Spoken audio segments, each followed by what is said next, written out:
அனைவருக்கும் வணக்கம். ஸ்மார்ட் போன்கள்ல அதிகமாக கேமிங் விளையாடுற நபரா நீங்கள்? ஓகே. இப்போ பார்த்தீங்கன்னா ஆன்லைன் கேம் நிறைய இருக்கு. ஒரு ஃபேமிலிக்குள்ளேயே ஒரு மெம்பராவோ இல்லை ஃப்ரெண்ட்ஸ் எல்லாம் சேர்ந்தோ வார் இந்த மாதிரியான நிறைய கேம்கள் வந்து இப்போ வந்து அறிமுகமாயிட்டே இருக்கு. நிறைய கேம் பயன்பாட்டில் இருக்கு. இந்த மாதிரி வந்து கேம் விளையாடக்கூடிய ஆளாக இருந்தீங்கன்னா உங்களோட கண்களுக்கான பாதுகாப்பையும் நேரம் செலவிடுவதையும் கணக்கில் கொண்டு விளையாடுங்க. ஓகே. இப்போ நீங்க வந்து கேமிங் அதிகமாக விளையாடக்கூடிய நபராக இருந்தீங்கன்னா உங்களுக்கு சிறந்த அந்த கேமிங் அனுபவத்தை தரதுன்னா உங்களோட தேர்வு ஆசஸ் ஸ்மார்ட் ஃபோனாக தான் இருக்கும். ஏன்னா ஸ்மார்ட் ஃபோன் ஆசஸ்னு ஞாபகம் வருது நமக்கு வந்து லேப்டாப் தான். ஆனால் ஸ்மார்ட் ஃபோன்கள் பிரிவில் குறிப்பாக கேமிங் சாதாரணம்னு சொல்லக்கூடியதில் மிக மிக முக்கிய அங்கம் வகிப்பது ஆசஸ் நிறுவனம் தான். அதன்படி இன்னைக்கு நம்ம பார்க்க போகிறது ஆசஸ் ROG Phone 5 மாடல் பற்றி தான். வாங்க பார்க்கலாம். ஆசஸ் நிறுவனத்தோட முக்கிய வெளியீடாக இருக்குது ROG மாடல்கள். அது லேப்டாப்பாக இருக்கட்டும் ஸ்மார்ட் ஃபோனாக இருக்கட்டும் ROGன்றது நிறுவனத்தோட வந்து முக்கிய வெளியீடாக வந்து தொடர்ந்து அறிமுகமாகிட்டே இருக்கு. அதபடி இப்போ வந்து ஆசஸ் ROG Phone 5 மாடலை பற்றி தான் பார்க்க போகிறோம். இது வந்து மிக சக்தி வாய்ந்த ஆண்ட்ராய்டு ஃபோனாக இருக்கு.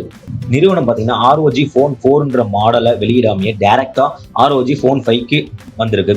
இந்த மாடலை வெளியிட்டிருக்கு. இந்த ஸ்மார்ட் ஃபோனில் பார்த்தீங்கன்னா ROG Phone 3ல இருக்க மாதிரியே ஒரு சில அம்சங்கள் வந்து எடுக்கப்பட்டிருக்கு. இருந்தாலும் புது அம்சங்கள் நிறைய ROG Phone 5ல வந்து இருக்கு. இதில் வந்து பார்த்தீங்கன்னா 144 hertz full HD AMOLED display வந்து பொருத்தப்பட்டிருக்கு. 144 புதுப்பிப்பு வீதம்ன்றதே ரொம்ப துல்லியமான காட்சிகள், நல்ல ஒரு பிரைட்டாக தான் இருக்குன்னே சொல்லலாம். இதோட அதிக டைனாமிக் வரவங்களை பார்த்தீங்கன்னா ரொம்ப மிருதுவான தெளிவான காட்சிகளை வந்து இந்த ஸ்மார்ட் ஃபோன் மூலியமாக நம்ம வந்து அனுபவிக்கலாம். இந்த ஸ்மார்ட் ஃபோனில் இன்னொரு ஸ்பெஷல்னா பார்த்தீங்கன்னா மற்ற ஸ்மார்ட் ஃபோன் மாதிரி மூன்றாம் தரப்பு பயன்பாடுகள் எதுவுமே இல்லாமல் பியூர் ஆண்ட்ராய்டு UI மூலம் வந்து ஆதரிக்கப்படுது. இந்த ஸ்மார்ட் ஃபோன் வந்து ஆண்ட்ராய்டு 11 OS மூலம் வந்து இயக்கப்படுது. அதே மாதிரி பார்த்தீங்கன்னா ஆண்ட்ராய்டு 12 OSக்கான அப்டேட்டும் இதில் வந்து இருக்குது. அப்டேட் வந்துச்சுன்னா நீங்கள் டேரெக்டாக அப்டேட் பண்ணிக்கலாம்.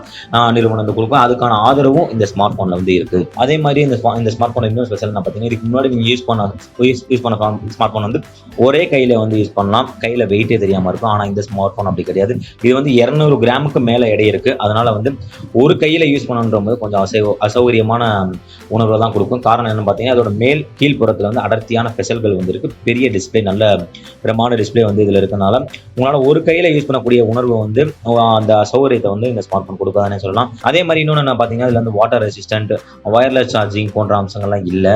அதே மாதிரி இதில் வந்து இன்னொரு ஸ்பெஷல் என்ன பார்த்தீங்கன்னா சார்ஜிங்க்கு 65 வாட்ஸ் வேகமான ஃபாஸ்ட் சார்ஜிங் வசதி இருக்குதுன்னு சொல்லலாம். இன்னொன்று பார்த்தீங்கன்னா இதில் வந்து மைக்ரோ SD கார்டு, இதோட மெமரி சேமிப்பு பத்தலைன்ற பட்சத்தில் ஒன்றுமே பண்ண முடியாது. ஏன்னா இதில் வந்து மைக்ரோ SD கார்டு ஸ்லாட் வந்து இல்லை. இந்த ஸ்மார்ட் ஃபோன் வந்து சக்தி வாய்ந்த ஆண்ட்ராய்டு ஸ்மார்ட் ஃபோனாக இருக்குன்றதுல எந்த ஒரு மாற்றமும் இல்லை. இந்த ஸ்மார்ட் ஃபோன் கேமிங் பெரியவர்களாக இருந்தீங்கன்னா இந்த ஸ்மார்ட் ஃபோன் கண்டிப்பான ஒரு சிறந்த தேர்வாக இருக்கும். காரணம் என்னென்னு பார்த்தீங்கன்னா இது வந்து கேமிங்க்கு ஏற்றவாறு தயாரிக்கப்பட்ட ஒரு சாதனமாகும்.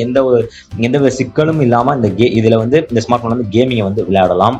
லேப்டாப் மாதிரியான கேமிங் அனுபவங்கள் இந்த ஸ்மார்ட் ஃபோன்லேயே கிடைக்கும். இந்த ஸ்மார்ட் ஃபோன் வந்து சிறந்த வன்பொருள் மற்றும் சிறந்த கேமிங் அனுபவத்தை கொடுக்கும்.